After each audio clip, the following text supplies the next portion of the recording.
Some of you know that I enjoy reading presidential biographies.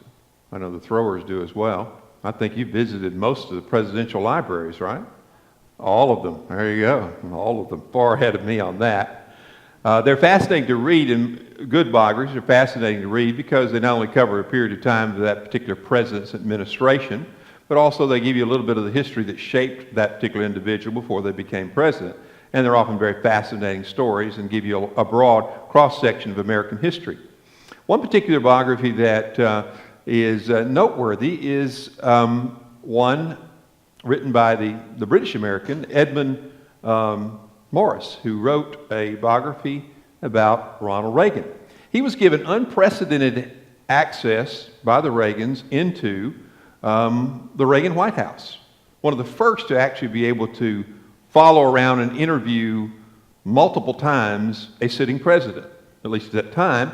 And he not only was given access to multiple interviews of Mr. Reagan, but also was there at different times in his administration observing things as it went on. And then for 14 years, he kind of was able to review the papers and documents that would become a part of the Reagan Presidential Library.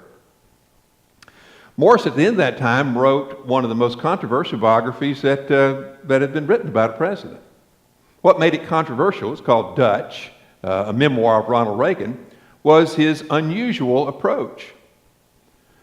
Morris actually wrote himself into the narrative as someone at various points observed Reagan as he was a part of Reagan's life, observing him as a part of his audience, if you will. Not only that, but he also inserted fictional characters into the biography, and here was particularly controversial, included fictitious footnotes to make those characters seem more credible. This became a very controversial biography. I don't know if you remember when it came out how that people were like, wait a minute, what? He wrote himself into the story? He included fictional characters with fictional footnotes? This was strange. What made it so controversial is people were expecting a straight biography, but they got something more akin to a type of historical fiction about a major president's life.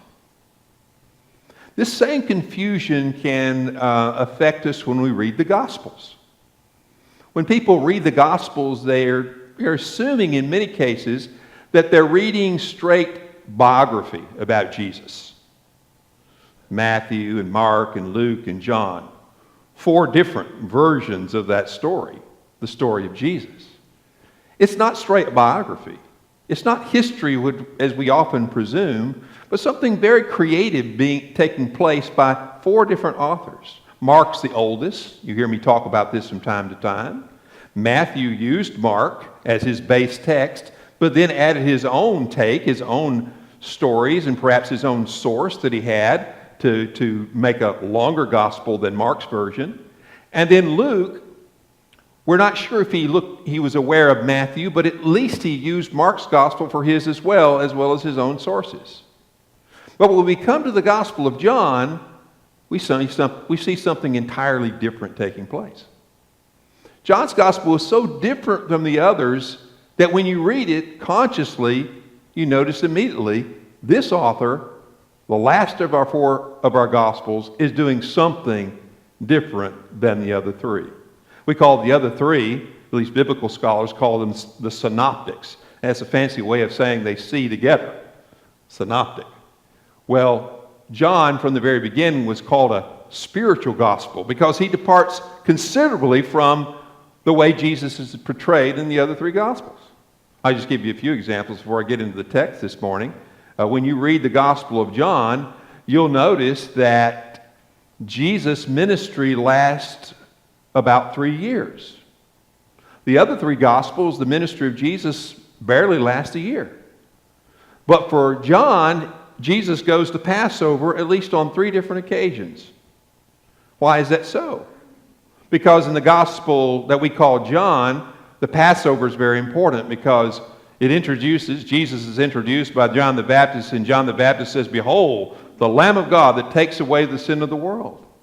So the Passover is a very keen item of the storyline of the fourth gospel.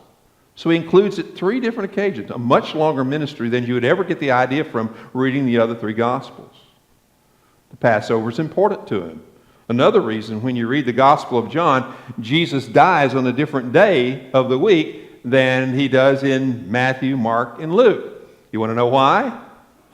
Because Jesus doesn't celebrate the Passover with his disciples in the fourth gospel, what we call John. He is a part of the Passover. He is the Lamb of God, and so the Passover lamb is slain while he is on the cross, as opposed to the other 3 gospels where the Passover lamb is already slain and Jesus shares a Passover meal with them. We call it institutes the Lord's Supper. No Lord's Supper in the Gospel of John, only a feet washing before ultimately it goes to a cross. What's going on here? Well, it's not straight bio. It's not straight history. It's 4 different portraits of Jesus. And I want to talk about that today by looking at a particular story that really leads us up to, well, just to the threshold of Palm Sunday, which we'll celebrate next week, and the beginning of Holy Week and all that follows. Let's look at this story, which is really another example of Jesus going to dinner with someone. Terry read to us. Some of you are laughing because if you haven't been here, we notice that I tell people, when you read the Gospels, every time Jesus got a dinner invitation, he showed up. All right? He had that reputation. Where here he is approaching a kind of a final meal situation with some of his friends. Terry read just a moment ago at the beginning of John chapter 12, verses 1 and 2. It says, 6 days before the Passover, Jesus came to Bethany, the house of Lazarus, whom he had raised from the dead in the previous chapter. There they gave a dinner for him. As we approach this last few days before we get into Holy Week, this story is inserted. Normally we've been going through the Gospel of Luke, but here we have kind of a jump to the Gospel that we call John. Now, as you'll see, and if you've heard me talk about this before, I don't believe John, the son of Zebedee, wrote this book. It's written anonymously, and if you actually read the Gospel itself, it never suggests that John, one of the sons of Zebedee, wrote it. Never mentions his name, as a matter of fact, in the main body of the Gospel.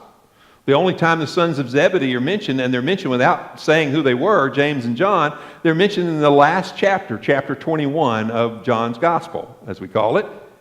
It just says the sons of Zebedee were some of the disciples who were Peter when he was fishing, when Jesus met them for the 3rd time, according to that Gospel.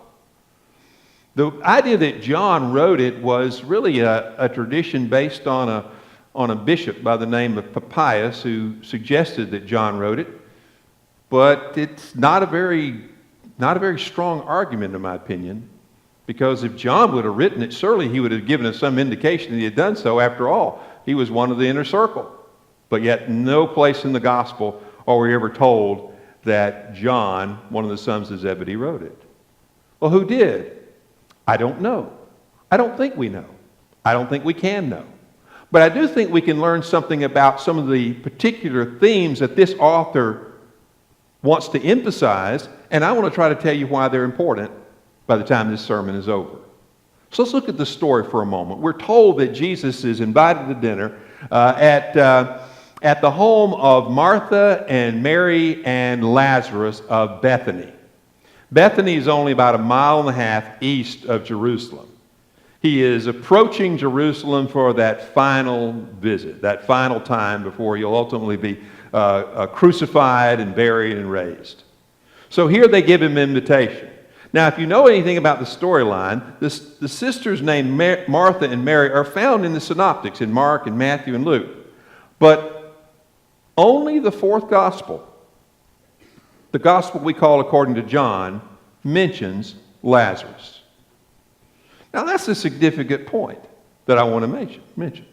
In the Gospel of John, the fourth gospel, Lazarus is one of the most important characters in the whole storyline. In John chapter 11, you're familiar with the story, he becomes very sick unto death, and his sisters send for Jesus and says, Jesus, he whom you loved is sick. He's about to die. Come quickly. Jesus delays. He shows up late. Lazarus is already dead. You remember the story perhaps. Jesus says to Lazarus, Lazarus, come forth, and he is raised from the dead. He walks out of the tomb with the grave's clothes still on him. Jesus says, loose him and let him go, in those words. So Lazarus has been raised from the dead. So this is after that point, in the beginning of chapter 12, and Lazarus and Mary and Martha, his sisters, invite Jesus to dinner in their home in Bethany. We're told that Martha served, that is, she was doing the cooking for the dinner for Jesus and his disciples. Lazarus, like a typical man, sat down at the table beside Jesus and was listening to him talk. And along comes Mary, the other sister, and she takes a costly, we're told, a costly perfume, pure nard. That sounds strange. Pure nard in that world was actually a very expensive perfume that was imported from the Himalayan mountains, some distance away. So it's very costly. Later on, we'll find out from Judas that he estimated the cost at about 300 denarii. That's about a year's wages for a day laborer. Very expensive perfume. She pours it on Jesus' feet in an act of humble, devotional, loving service. She actually wipes his feet, the excess perfume off of it, with her hair, in an act of humility and love and devotion. This great expensive perfume. So that's the setting there. But I want to pause for a moment and ask a question. Who is this Lazarus? He's an individual that we're told in the next few verses, which we didn't read, the following verses after verse 8, we're told that he is the reason that provokes the Jewish leadership to plot to kill both Jesus and Lazarus. Why? Because when Jesus, we're told in, and only in the fourth gospel, when Jesus raised Lazarus from the dead, the Jewish leadership said, everybody's going to Jesus now after this great act of raising a person from the dead, so we're going to have to kill Jesus and Lazarus. So they begin to plot to do it. That's very curious to me. I missed this for years. I read it, just took it for granted, that I could easily reconcile it with the rest of the gospel records, the other three. But isn't it puzzling to you, as it was to me, that Lazarus, who is a pivotal character in the fourth gospel, is never even mentioned in any other place in the Bible? No other place is he mentioned. He's not mentioned in any other gospel. Yet he's a pivotal character and he's raised from the dead, but he goes unmentioned in the rest of the gospel. That's puzzling to me. It should be puzzling to you. You may not care. But for me, it's important because, well, I'm talking about it this morning. And because if you understand the Gospel of John, you've got to ask yourself the question, why is Lazarus here and why did this happen to him? And we never hear about it anywhere else. Because that's hard to miss, right? We're told the disciples are with him. How many of you would keep quiet about a person that Jesus brought back from the dead? What's going on here? I think I know. The only person that we're told, the only individual singled out in any of the Gospels, much less the Gospel of John, where we're told that Jesus loved him, is Lazarus. He's described in John chapter 11 as he whom you loved. And from that point on, there is a character that's in every significant moment, all the way to the end of this Gospel,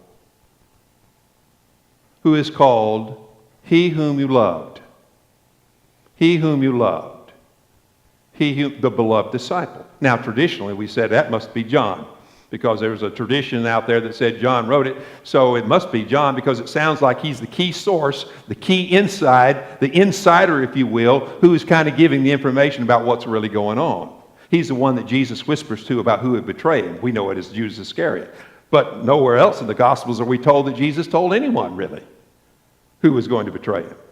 But this person has an inside information. Who is this Lazarus? I don't know for sure, but it certainly appears to me that the author of the fourth gospel has him as his special literary character to give added credibility to the storyline.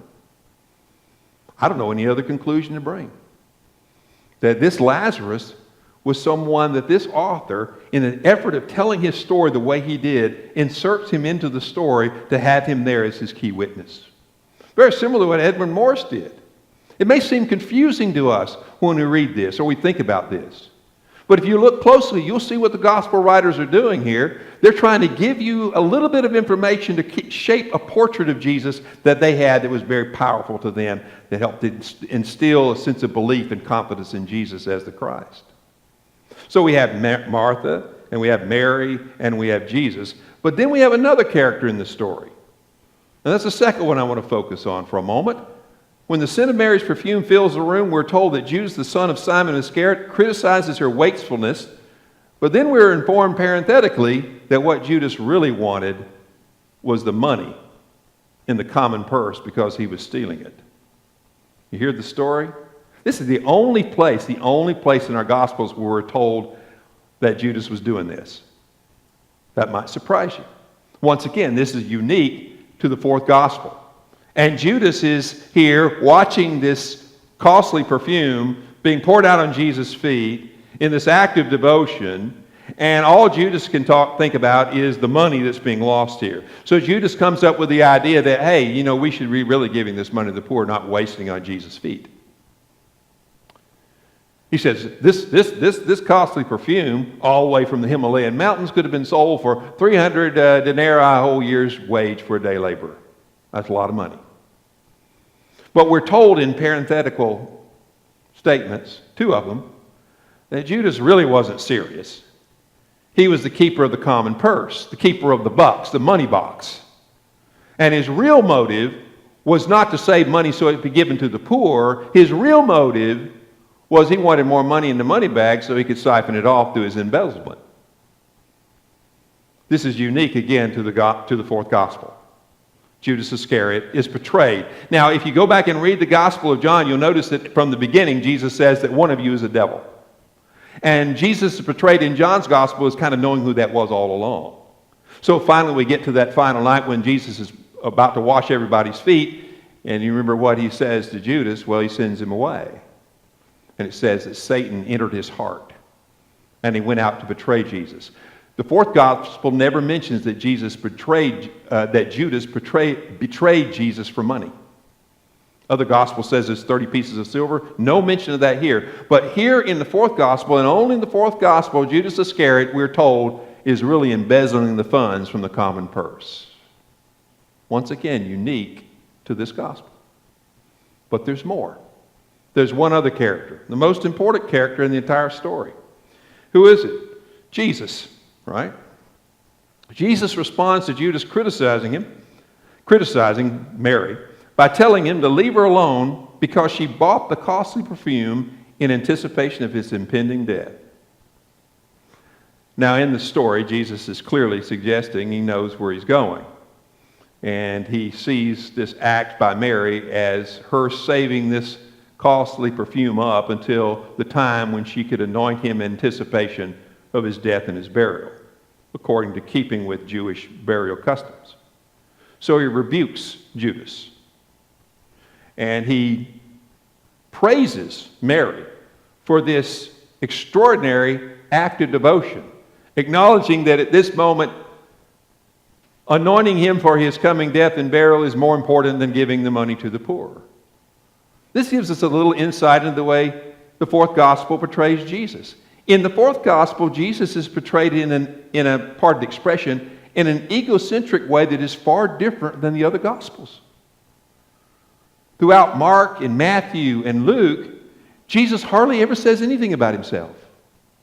But throughout John's Gospel, and only in the fourth Gospel, does Jesus say multiple times, I am the bread of life, I am the resurrection of the life, I am the light of the world, I am the good shepherd, I am. By definition, the Greek word is ego eimi, it means, ego. He's talking about himself. In Mark's Gospel, in Luke's Gospel, in Matthew's Gospel, Jesus, whenever something happens that seems to be powerful, a miracle, Jesus tells his disciples, shh, don't tell anybody about this. When Jesus describes himself, he always describes himself as the Son of Man, which means, in other words, the human one who's descended from humans. But in John's Gospel, Jesus always is talking about himself. In Matthew, Mark, and Luke, he always uses parables. Always uses parables. But in the fourth gospel, he never uses a single parable. He always uses these I am statements and these long monologues, in many cases, about himself. What's going on here? Well, there's some theological development. And the fourth gospel, which is the final gospel, is emphasizing how that Jesus, at this point, he's talking about himself all the time. And he's talking about who he is in relationship to the Father. And he's talking about the idea of himself being the Son of God in flesh. At one point, he even talks about in John chapter 10 how he makes himself equal with God, saying that this is no big problem because in Psalms it says you're all gods. It's an extraordinary way in which the fourth gospel's author creates a portrait of Jesus strikingly different than the others, but yet he uses it to reflect his community's devotion to Jesus as the Christ. Is there anything wrong with having different visions of Jesus? Is there anything wrong with telling the story of Jesus differently and imagining him in different ways? I hope not, because the four gospel writers did it. I'll try to illustrate what I'm trying to get to this morning. When I moved to Memphis, Tennessee, went to theological seminary seminary downtown at what was formerly a Jewish temple, Jewish synagogue. Across the street from Mississippi Boulevard Christian Church. It was a predominantly African-American church. They had purchased the property from, anybody want to guess? Old Bellevue Baptist Church, the Church of R.G. Lee. If you're not familiar with that history, okay. Mississippi Boulevard Christian Church had a large ministry to the community and a ministry center. And when you drive into our seminary, you could look across the street and you could see this large, an entire wall devoted to this tremendous mural painting. And we looked up there, what you saw with arms outstretched was a magnificent African-American Jesus. He was African-American Jesus. Now, I remember when I first drove over there the first time, I thought, Jesus wasn't African-American. How dare they? I thought that. But then it struck me. I used to walk into my grandmother's room, who lived with us the last few years of her life, and hanging on her wall was Warner Salmon's Jesus. Her version, her picture, her portrait had a blonde-haired, blue-eyed Jesus with light skin. A European Jesus. Right? That's the real Jesus. Just like in all of the little drawings and colorings in the Sunday school literature, the real Jesus was the blonde-haired, blue-eyed, light-skinned Jesus who looked just like us. So then it dawned on me, what's wrong with imagining Jesus in that way? What's wrong with us imagining Jesus in our way? What's wrong with having all these different portraits and metaphors and language that people use to try to deepen other people's devotion to Jesus? What's wrong with that, as long as we don't try to literalize our metaphors? There's tremendous power in metaphor. Religious metaphor is all over the Bible. The only problem we have is some people come along and say, nope, our metaphor, our way of reading it, our way of understanding it is the way, and the rest of you are wrong. You can see the door. That has happened throughout Christian history. Everybody's picked their favorite gospel. The Gospel of John that's the gospel of evangelicals, conservative evangelicals. Whereas more mainline Christians, they tend to favor the other gospels, like Mark and Matthew and Luke. They tell the story differently. But they're all there. We got to do something with all of them. What do we do with them? We read them all. We try to understand how ancient people, the ancient followers of Jesus, looked at Jesus, how they interpreted, how they reinterpreted, how they understood him in new and fresh ways. We recognize that there's an essence there. There's power in those metaphors. I am the light of the world. I am the good shepherd. I am the resurrection and the life. Did Jesus literally say that? We don't know what Jesus literally said. He never said any of those things in the other Gospels, so then ultimately you have to pick and choose. But what we do know that he said powerful things, and he did powerful things in the midst of his followers. They believed in him so deeply they couldn't stop telling stories about him, even though over time those stories might have been embellished a good bit. So here we are in the 21st century, and we still read these same Gospels, and we try to make sense out of them. We try to put them together in our lives. You know why? Because we still want to keep telling the story of Jesus. Because there's something about Jesus that draws us to him, just like it did for them. But here we are in the 21st century, and we have to try to tell the stories in powerful metaphors that make sense to us today. And in reality, that's what preachers are trying to do every week. We're trying to preach about Jesus. So I hope in the 21st century world that we live in the Beacon Hill Fellowship, we'll have the freedom to look at Jesus the way ancient people understood him, but still have the freedom to ask the question, the second question, how do we continue to understand Jesus in the 21st century, and how can he keep making sense to people, not only in this day, but also in the day of our children and our grandchildren and beyond? And the only way we can do that is that we focus upon the core spirit of Christ rather than being obsessed so much with all the different details that we're going to find in the Bible. And I hope you, in your life, as a follower of Jesus, can have that same freedom and flexibility as you study these wonderful words of life that still resonate with us all as we live in our world.